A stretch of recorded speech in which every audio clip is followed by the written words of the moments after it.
My plane landed 3 days early. 3 days.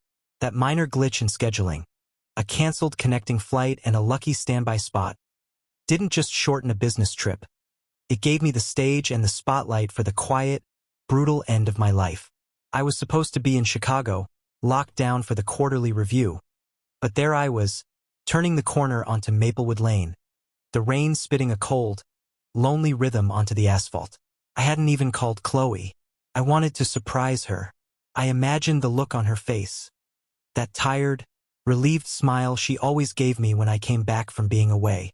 Exhausted, bone-weary, but relieved to be home. That was the last true feeling I ever had. I killed the engine 2 houses down, not wanting to wake the neighbors or trigger the porch lights yet. That's when I saw it. The dark gray sedan. It was parked conspicuously 2 houses down, far enough away to be subtle, close enough to be convenient. I knew that car. Every curve, every shade. It belonged to Marcus. Marcus Hayes, my former best friend and the one-man consulting firm who handled my business's internal security. A flicker of annoyance, then confusion. Why was Marcus here on a Tuesday night? I assumed a last-minute emergency, something about the business accounts he managed, and he just stopped by to drop off a file for Chloe to scan. I forced a smile, shaking off the exhaustion. Everything had a simple explanation. Everything always did.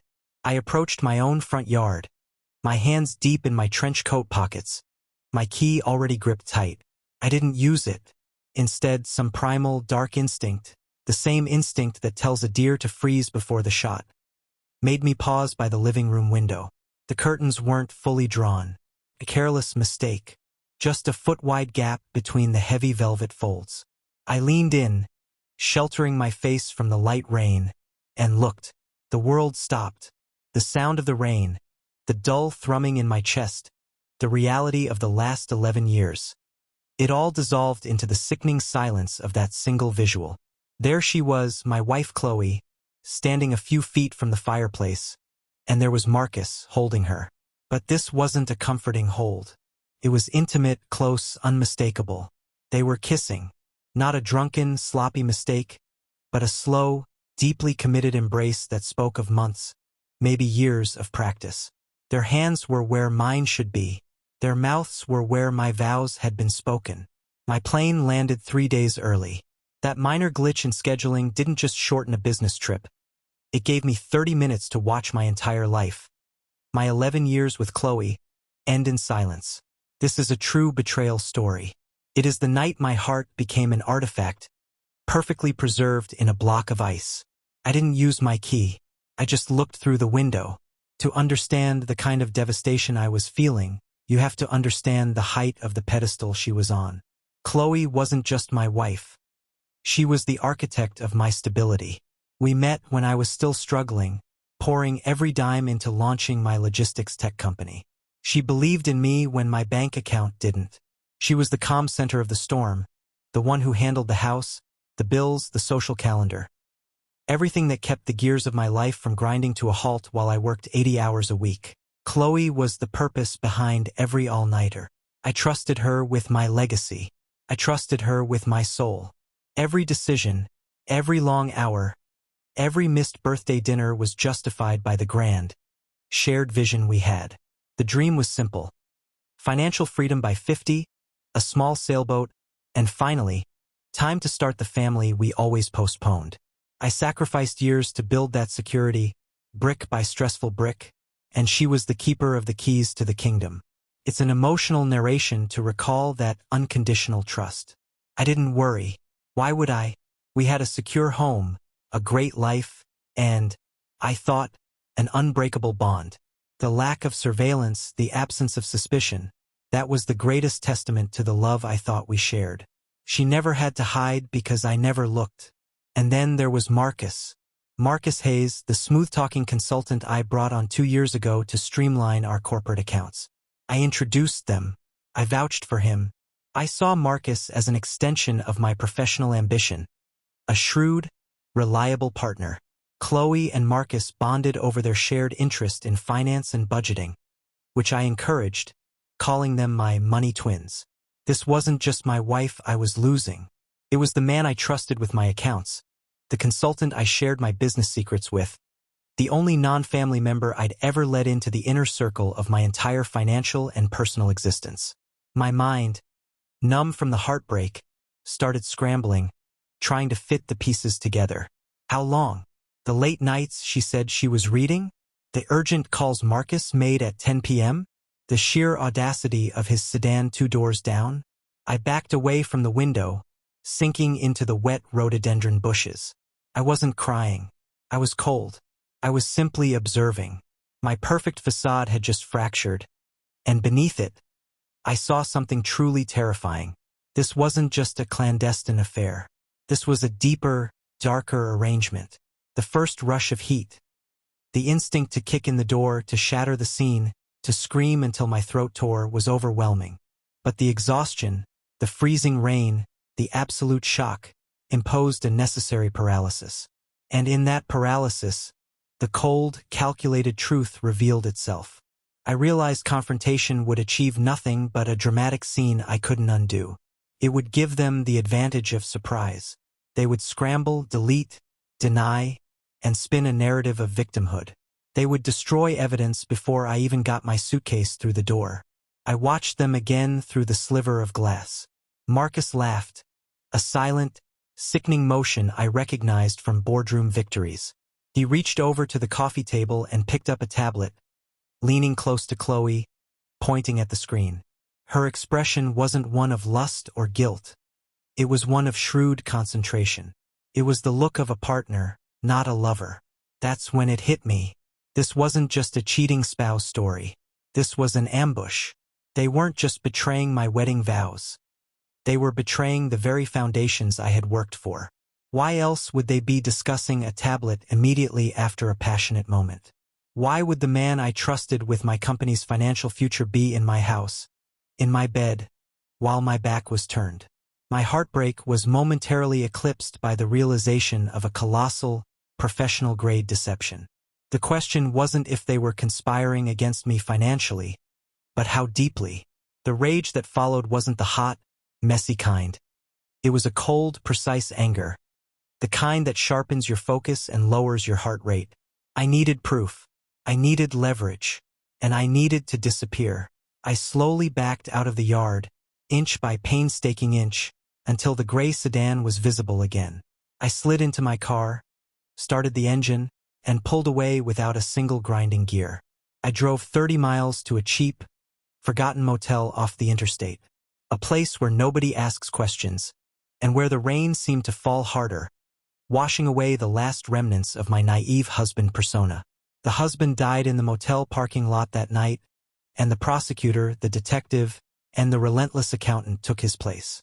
I was no longer Ethan, the loving provider. I was Ethan, the man who had seen too much through a crack in the curtains. I was on a mission for justice. I saw you, Chloe, and you never even knew I was home. If the story of silent betrayal has caught your breath, please hit the like button right now. The first thing I did was establish an ironclad alibi. I didn't call Chloe. I didn't text. I contacted the airline and demanded documentation for the canceled flight and the rescheduled one. I used the motel's check-in timestamp and receipt, and then I meticulously fabricated a narrative. My flight was delayed. I'm stuck at an airport hotel near O'Hare. I'll be home Friday. For 48 hours, I was a ghost. I didn't sleep. I survived on stale coffee and the venom pumping through my veins. The man who had once worried about Chloe's happiness was replaced by a cold, relentless analyst obsessed with data extraction. The grief, the heartbreak, was pushed into a locked chamber in my mind. It was too heavy to carry while working. This was the downfall of my moral self. I was systematically invading the privacy of the woman I swore to honor. But she had torched our entire world. I was merely sifting through the ashes for the weapon she thought I didn't possess. Marcus, the business consultant, had given me the perfect entry point. He and Chloe had been communicating primarily through a shared, encrypted business chat channel that I, ironically, had designed for secure communication with clients. I found months of texts. They were clinical, logistical, and damning. Did you move the Q3 funds yet? Ethan won't look until next month. The wire transfer to the Cayman account needs to clear by Tuesday. Keep pushing the inventory dates. I told him I'd be late today. You have an hour. The dark secrets were laid bare. It wasn't just a romantic affair. It was an embezzlement scheme. My cheating spouse and my trusted advisor weren't just sleeping together. They were systematically draining my company and, by extension, our personal savings. They were building their own secret nest egg with my hard-earned capital. They were plotting the ultimate betrayal, to leave me financially ruined once they'd bled the company dry. The feeling wasn't rage anymore. It was pure, distilled terror, followed by the kind of cold, quiet fury only a man who has lost everything can feel. I downloaded everything. Financial transaction logs, cross-referenced calendar entries, burner phone records, and the full chat history detailing their plot. I created a secure, encrypted drive containing the full forensic audit. My goal shifted from divorce to total annihilation. This wasn't just about my marriage. It was about professional justice. They needed to feel the consequences not just of a broken vow, but of a broken law. On Friday morning, I arrived in the city, but not at my home. I went straight to my corporate attorney, David Chin. I walked into his office, a man who looked exactly as tired as he felt, and placed the sealed drive and the massive, bound dossier on his desk. "David," I said, my voice flat, "I need you to schedule a meeting with the CFO for 2 p.m. We are initiating a full-scale corporate fraud investigation against Marcus Hayes and a key accomplice. I need the restraining order and the divorce papers drafted by 6 p.m. tonight." David didn't ask questions. He just saw the look in my eyes and the sheer volume of evidence. At 3 p.m., Marcus Hayes was quietly pulled from a client meeting. The CFO presented him with the evidence, and security escorted him out. His financial accounts were frozen. His reputation was instantly, irreversibly ruined. The corporate revenge story was underway, silent and lethal. My personal revenge required a little theater. I called Chloe at 5 p.m., feigning relief after my delayed flight. "Babe, I'm home.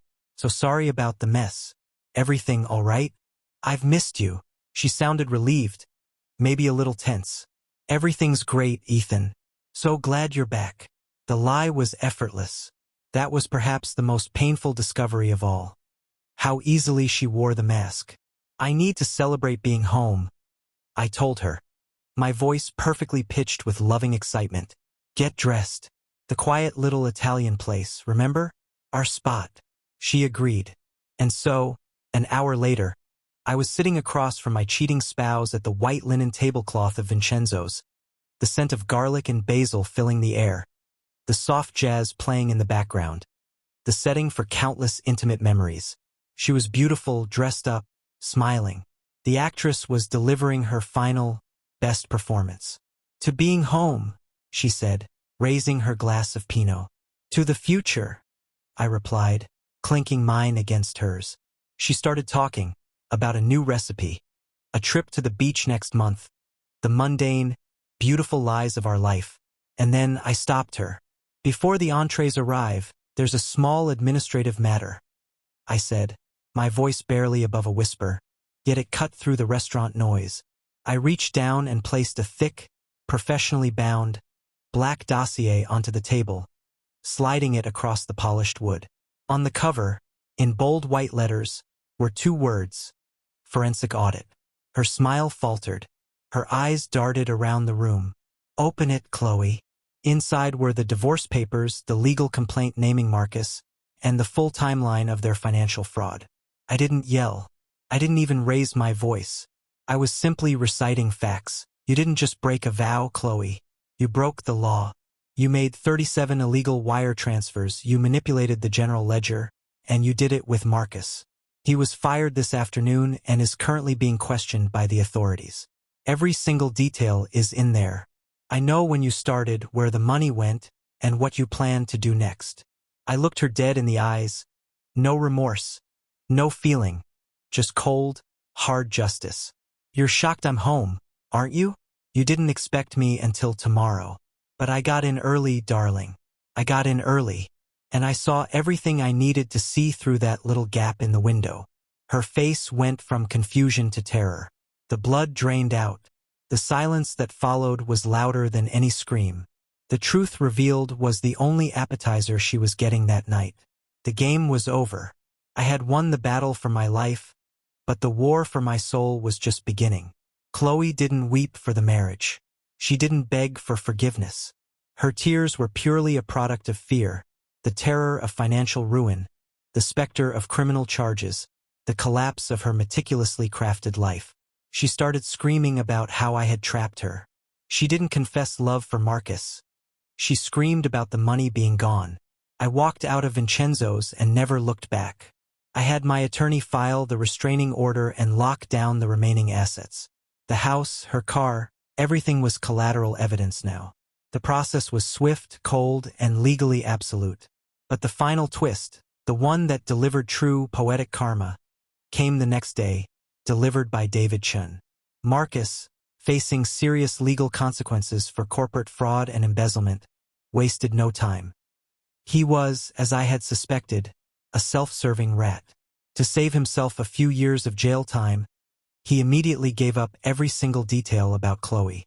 He confirmed she was the mastermind behind the timing, the one who found the loopholes in the ledger, the one who initiated the affair to gain control of the business information. The lawyer's words echoed in my mind. Marcus claims they were never in love, Ethan. He said she promised him a 50-50 split on the assets they funneled out, and a majority share in your company once the divorce was finalized. She used him as much as he used her. The devastation settled in a new, profound way. They deserved each other, but the truth is, they couldn't even stand each other when the money was gone. Their bond wasn't passion. It was greed. The karma wasn't that they ended up together. It was that they immediately destroyed each other the moment the music stopped. Chloe lost her accomplice, her leverage, and her fantasy future in the span of 24 hours. Her deep betrayal had cost her everything. For me, the realization was simple. I had not been betrayed by love. I had been betrayed by an extremely convincing business partner. That cold, factual detachment was the only thing that allowed me to survive the immediate aftermath. Months later, the divorce was finalized, the fraud case was moving forward, and I was moving out of the house. The empty rooms echoed with the ghosts of a future that never was. The furniture was gone, the walls were bare, and the air was thin, purged of the lies. I carried the last box of my books downstairs. It was the last time I would ever step foot in that structure. As I reached the living room, I stopped. I looked at the fireplace mantel, where a photo of Chloe and me once stood, celebrating our 5th anniversary. And then, I looked at the window, the same window, the exact crack in the curtains that allowed a fraction of light to ruin an entire life. I stood there for a long time, the cold glass pressing against my palm. I thought seeing them through that window shattered me, but it saved me. If I had arrived even 5 minutes later, if I had simply used my key, I would have walked in on a scene of explosive relationship drama. I would have sacrificed my legal standing, and I would have, in a fit of emotion, destroyed the one thing I needed most: leverage. The window gave me 30 minutes to watch my world die, but it also gave me the clarity to fight back. It gave me the silence I needed to transition from being the victim of a real-life confession to the architect of my own survival. The house was toxic, but the truth was my antidote. The price of trust is steep, but the price of living a lie is far greater. Chloe learned that lesson in courtrooms and frozen accounts. Marcus learned it in an interrogation room. I walked away with nothing but the truth, and sometimes, that's heavier than any gold I ever worked for. I turned, picked up the last box, and walked out the door, the sound of the lock clicking behind me sounding like the final, definitive end of a chapter one never want to revisit. The world is quieter now, and quieter is safer. Have you ever had a moment like that? Where one split second, one glance through a window, one unexpected phone call, changed your entire future? Let me know your own moment of truth in the comments below. And don't forget to subscribe for more heartbreaking true betrayal stories and real-life confessions, right here on Betrayal Tells.